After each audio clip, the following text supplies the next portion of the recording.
Hello, good morning बच्चों। देखो, आप लोग सारे बच्चे ज्वाइन नहीं करते हो, इसलिए मैं अब ये वीडियो बना के भेज रही हूँ। इसको सब बच्चे देख लेना, इस न्यूमेरिकल की, और इस न्यूमेरिकल को कॉपी में कर लेना, ठीक है। देखो, yes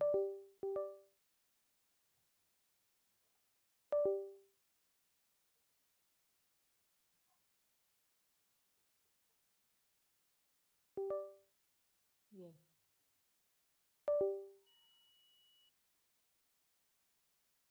numerical number 20, calculate gross national product at market price from the following data. तो gross national product at market price निकालनी है, लेकिन हमने ये क्वेश्चन स्टार्ट करना है NDP एट FC से, ठीक है। NDP एट FC का मतलब COE, compensation of employees plus operating surplus plus mixed income, ठीक है। इसमें कंपनसेशन ऑफ एम्प्लॉयज़ आपको ऑलरेडी गिवन है, दैट इज़ 2000 प्लस। तो ऑपरेटिंग सरप्लस कहाँ है इसमें? इसमें ऑपरेटिंग सरप्लस अलग से नहीं दिया हुआ, तो आपने क्या लेना है? रेंट, प्रॉफिट, और डिविडेंड नहीं लेना जब ऑलरेडी प्रॉफिट गिवन है। तो उसके बाद है रेंट, प्रॉफिट और इंटरेस्ट, ये तीन चीज़ें लेनी है आपने, ठीक है। इसका मैं अलग कलर से लिख देती हूँ। इंटरेस्ट है आपका 500 प्लस रेंट है आपका 700 प्लस प्रॉफिट है आपका 800, ठीक है। और ये हो गया आपका operating surplus plus mixed income. इस क्वेश्चन में मिक्स्ड इनकम ये रही, तो मिक्स्ड इनकम आपने लेनी है 1500। देखो, मिक्स्ड इनकम है 1500। इस सारे को आप जोड़ देंगे, जोड़ेंगे तो आएगा 5500, ठीक है। लेकिन ये निकला NDPFC, तो हमने क्या निकालना है? Gross national product at market price. तो GNP हमने निकालना है इक्वल टू, हमने फाइंड आउट किया NDP एट फैक्टर कॉस्ट। अभी ये ग्रॉस गिवन निकालना है और नेट हमारे पास है, तो प्लस डेप्रिसिएशन करेंगे। नेशनल निकालना है तो प्लस NFIA करेंगे, और मार्केट प्राइस निकालना है तो प्लस NIT करेंगे, ठीक है। NDPFC है 5500 प्लस डेप्रिसिएशन कितना है हमारे पास? ये रहा, consumption of fix capital, that is 100। और फिर उसके बाद NFI है net factor income to abroad. Net factor income to abroad minus 150 लेना है, ठीक है, क्योंकि 2 है यहाँ पर, वैसे तो हम प्लस लेते हैं। और फिर उसके बाद NIT नेट इनडायरेक्ट टैक्स आपको गिवन है ऑलरेडी, दैट इज़ 250, ठीक है। तो ये आपका सॉल्यूशन आएगा, ये सॉल्यूशन आएगा 5700 आंसर, ठीक है। इस क्वेश्चन को अपनी कॉपी में लिख लेना आप लोग। ये नेक्स्ट क्वेश्चन है, compensation of employees find out करना है या फिर ऑपरेटिंग सरप्लस, ठीक है। इस क्वेश्चन में ऑपरेटिंग सरप्लस निकालना है। तो ऑपरेटिंग सरप्लस का क्या फार्मूला होता है? Rent plus interest plus profit, ठीक है, प्लस रॉयल्टी। ये फार्मूला होता है ना ऑपरेटिंग सरप्लस का। इसके बाद है, अब इसमें क्या क्या गिवन है? रेंट गिवन है, ये रहा 80, और इंटरेस्ट नहीं है इसके अंदर। तो उसके बाद हमने लेना है प्रॉफिट, लेना है रेंट और प्रॉफिट। प्रॉफिट कितना है? 100। अब नीचे भी हैं शायद इसके पर्टिकुलर्स, ये रहे। रॉयल्टी है 40, तो प्लस रॉयल्टी ले लेनी है 40, ठीक है। इंटरेस्ट ये रहा 130, इंटरेस्ट लेना है प्लस 130, और कुछ नहीं लेना। डिविडेंड अलग से नहीं लेना, कॉरपोरेशन टैक्स नहीं लेना, मिक्स इनकम इसमें आता नहीं है, बोनस वेजेस एंड सैलरीज का पार्ट है, और एम्प्लॉयर कंट्रीब्यूशन भी वेजेस एंड सैलरीज का पार्ट है। बस इसको टोटल कर देंगे तो आपका आंसर आ जाएगा। इसका आंसर आएगा 350, ठीक है। 350 करोड़ लिख दो साथ में, ये देखो 350 आ रहा है, ठीक है। देखो, इस क्वेश्चन में भी आपको ऑपरेटिंग सरप्लस निकालना है तो ये फॉर्मूला है रेंट इंटरेस्ट प्रॉफिट रॉयल्टी।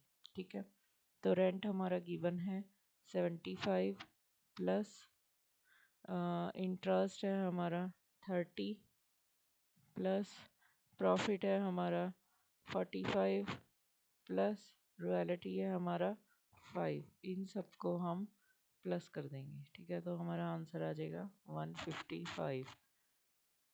ठीक है, यस। इस क्वेश्चन में भी हमें क्या निकालना है, कंपनसेशन ऑफ एम्प्लॉयज़ निकालना है। तो कंपनसेशन ऑफ एम्प्लॉयज़ में क्या क्या आएगा, वेजीज एंड सैलरीज है ना, और फिर rent free accommodation plus rent free accommodation, rent free क्योंकि ये भी सैलरी से अलग मिल रही है। फिर है employers contribution plus employers contribution है, और फिर उसके बाद इंश्योरेंस प्रीमियम बाय एम्प्लॉयज़ नहीं लेना। क्यों नहीं लेना, क्योंकि ये एम्प्लॉय अपनी सैलरी में से दे रहे हैं, तो ये सैलरी का ही पार्ट है। फिर है contribution of provident fund by employees, ये भी सैलरी में से ही दे रहे हैं एम्प्लॉयज़, तो ये भी नहीं लेना क्योंकि ये भी सैलरी का पार्ट है। ओल्ड एज पेंशन हमारी ट्रांसफ़र इनकम होती है, तो इसको भी नहीं लेते हैं। ठीक है, तो ये तीन चीज़ें छोड़ के बाकी तीन को ऐड कर देंगे। तो वेजीज एंड सैलरीज है 60,000 प्लस रेंट फ्री अकोमोडेशन है 30,000 plus employer contribution to provident fund है 7,500। इन सबको जोड़ देंगे तो 97500 आंसर आएगा। अब इसमें देखो, इसमें ऑपरेटिंग सरप्लस निकालना है, लेकिन इसमें ऑपरेटिंग सरप्लस उस तरीके से नहीं निकलेगा। आपको क्या करना है, इसमें ये G D P at F C given है, इससे क्या करना है, इससे आपको पहले N D P at F C निकालना पड़ेगा। देखो, N D P at F C equal to G D P at F C. तो नेट निकालना है, ग्रॉस गिवन है, माइनस डेप्रिसिएशन करेंगे। तो डेप्रिसिएशन करने के बाद क्या आएगा हमारा, ये ग्रॉस डोमेस्टिक प्रोडक्ट है 650, और डेप्रिसिएशन है हमारा ये consumption of fix capital minus 100 equal to 550। ठीक है, अभी दोबारा से N D P F C लिखेंगे। N D P F C equal to compensation of employees plus operating surplus plus mixed income. ठीक है, तो N D P F C हमने निकाला 550, और कंपनसेशन ऑफ एम्प्लॉयज़ ये गिवन है आपको 300, और ऑपरेटिंग सरप्लस हमने फाइंड आउट करना है, और मिक्स्ड इनकम हमारी है नहीं, तो मिक्स्ड इनकम ज़ीरो ले लेंगे। तो operating surplus equal to 550 minus 300 equal to 250। ठीक है, ये आंसर आपका सही आ रहा है। इस तरह से कैलकुलेट करना है इसको। देखो, इस क्वेश्चन में आपको ऑपरेटिंग सरप्लस और कंपनसेशन ऑफ एम्प्लॉयज़ दोनों निकालने हैं। तो ऑपरेटिंग सरप्लस निकालते हैं पहले। इसमें क्या, रॉयल्टी प्रॉफिट इंटरेस्ट रेंट चारों चीज़ें दी हुई हैं। तो operating surplus equal to rent plus interest plus profit plus royalty. ठीक है, ये आ गया। तो बस इसमें जोड़ दो ये सारी चीज़ें। रेंट है आपका ये 100 प्लस इंटरेस्ट है आपका 50 प्लस प्रॉफिट है आपका 200, और रॉयल्टी है आपकी 20। इसको प्लस कर देंगे तो आ जाएगा 370। दो और एक 3 5 और 7, हाँ ठीक है। इसके बाद आपको ये G D P at M P given है, इससे N D P at F C निकालना है। N D P at F C equal to G D P at M P. तो माइनस डेप्रिसिएशन करेंगे क्योंकि नेट है, यहाँ ग्रॉस है। फैक्टर कॉस्ट निकालना है तो माइनस एन आई टी करेंगे। तो कितना आएगा, G D P M P हमें गिवन है ये रहा 1800, माइनस डेप्रिसिएशन है हमारा कंजम्पशन ऑफ फिक्स्ड कैपिटल या डेप्रिसिएशन ही गिवन है 200, minus N I T indirect tax minus subsidies. ठीक है, तो इनडायरेक्ट टैक्स है आपका 250, माइनस सब्सिडीज है ये रहा 50। ठीक है, तो इसको सॉल्व करो। 1800 माइनस 200 माइनस इसको माइनस करोगे तो 200 आ जाएगा। तो N D P at F C आ गया आपका 1400। अब आपने इसका फॉर्मूला लिखना है इनकम निकालने वाला। N D P at F C equal to C O E plus operating surplus plus mixed income.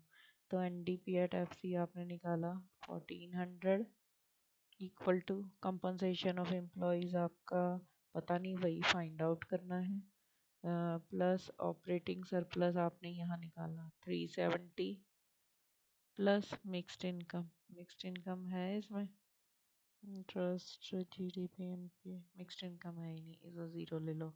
तो कंपनसेशन ऑफ एम्प्लॉयज़ आपका आ जाएगा 1400 माइनस 370, उधर चला जाएगा ये, तो माइनस करके आएगा ज़ीरो। और 10 में 7 गए 3, 3 में से 3 गए 0, 1030, ये आंसर आया। ठीक है, तो ये सारे क्वेश्चन आज आप लोगों ने अपनी कॉपी में नोट कर लेने हैं, कल मैं दोबारा नहीं करवाऊंगी जब भी हम आएंगे मंडे को। ठीक है, इनको करके लेके आना कॉपी के अंदर।